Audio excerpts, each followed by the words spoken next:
Bonjour à tous, donc aujourd'hui je vous retrouve pour la vidéo top et cette fois-ci ça sera les top yaoi 2019, donc je vous laisse avec la suite. Alors, tout d'abord, Pendulum de Hana Asumi, un titre que j'ai adoré, donc c'est de l'Omégaverse, les personnages sont très attachants et on pourrait croire que voilà, on va partir dans la zoophilie ou je sais pas quoi, bref, pas du tout puisqu'il y a beaucoup de censure. Les personnages sont tellement attachants, les dessins sont très beaux aussi. Et c'est pas genre, on a l'impression que ça va être un truc de ouf, un truc un peu genre immoral, mais alors pas du tout. C'est un univers aussi fantastique. Et vraiment, je vous le conseille. Franchement, c'est une très très bonne découverte puisque moi j'avais une grande appréhension puisque nous avons un personnage loup et un personnage humain. Donc voilà, c'est un peu bizarre cette histoire. Et en fin de compte, ça a été une très très bonne surprise, donc je le recommande à mort.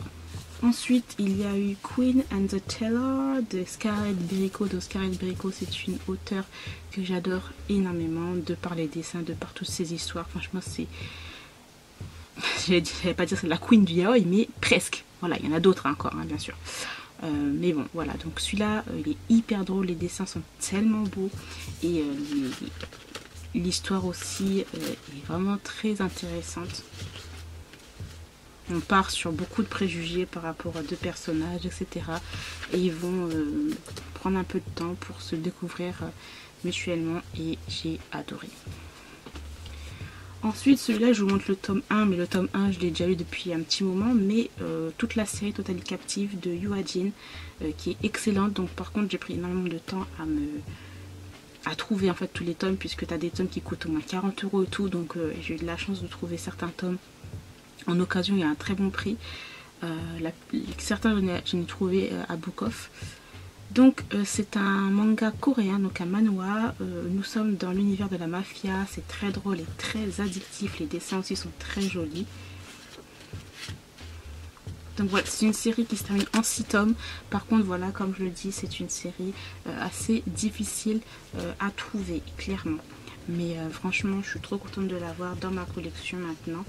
Et ouais, parce que déjà c'est un manga coréen, donc je crois que c'est ma première série coréenne que j'ai en entier. Voilà, après j'ai des mangas chinois, mais c'est vraiment mon premier manga coréen et j'adore. Voilà. Ensuite on part sur du Casteven, donc ça aussi je l'avais déjà mis dans mes top yaoi des années précédentes. Par contre là je l'ai mis là parce qu'en fait j'ai lu le 4e tome et franchement j'adore Casteven. Donc par contre voilà, c'est pour public averti, on a des relations assez malsaines et nous avons un jeu de roi, un jeu de cartes, etc. par rapport à tout ça, par rapport à la soumission, blablabla. Des jeux pas très sains. Voilà. Les dessins sont très très beaux et j'aime énormément la psychologie de certains personnages.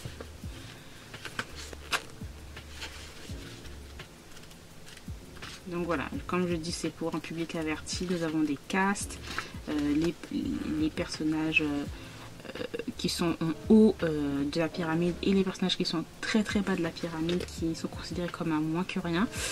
Et voilà, donc j'aime énormément. Après bon, c'est pour public averti comme je vous le redis encore une fois, mais Casteven c'est vraiment cool. Je vais mettre tous les résumés des mangas. Ça prend un peu de temps, donc si c'est pas là tout de suite au moment que la vidéo sera sortie, ça sera mis, mais ça prend un peu de temps tout ça. Voilà. Ensuite, un autre Omégaverse que j'ai adoré, donc c'est À mon tour de pleurer de Keri Kusabi. C'est aussi une histoire que j'aime énormément. De Omégaverse, les personnages sont très attachants et aussi l'histoire concentrée sur deux couples et c'est très intéressant de voir la différence entre les deux couples et tout. Les dessins sont merveilleux, enfin magnifiques quoi. Et voilà, je vous montre ça puisqu'il y a le tome combien, le tome 3 on va dire, qui est sorti récemment et j'ai voulu vous montrer ce tome-ci là. Mais vraiment trop bien. Après de l'Omégaverse c'est un style très particulier, il faut aimer, soit on aime soit on n'aime pas, clairement.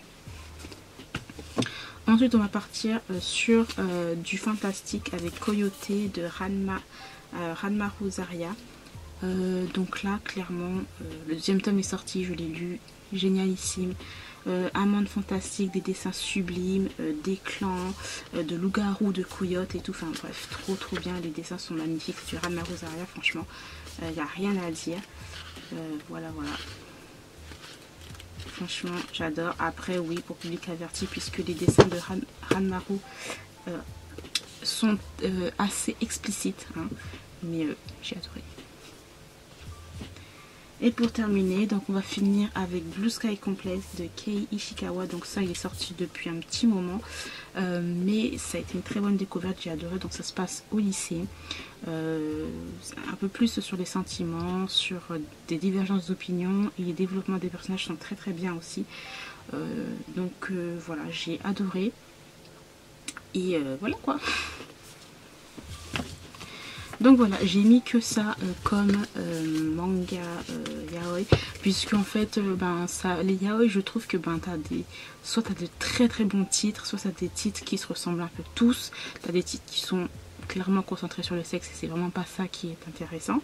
Donc voilà, c'est comme ça chaque fois les yaoi, soit c'est bien, soit c'est pas bien, soit c'est divertissant, soit c'est vraiment nul. Mais voilà, en gros, je vous ai mis ça. Après, je vous ai pas fait beaucoup de lecture manga non plus, mais franchement, c'est ceux-là, je les ai toujours en tête, donc voilà pourquoi je vous ai montré.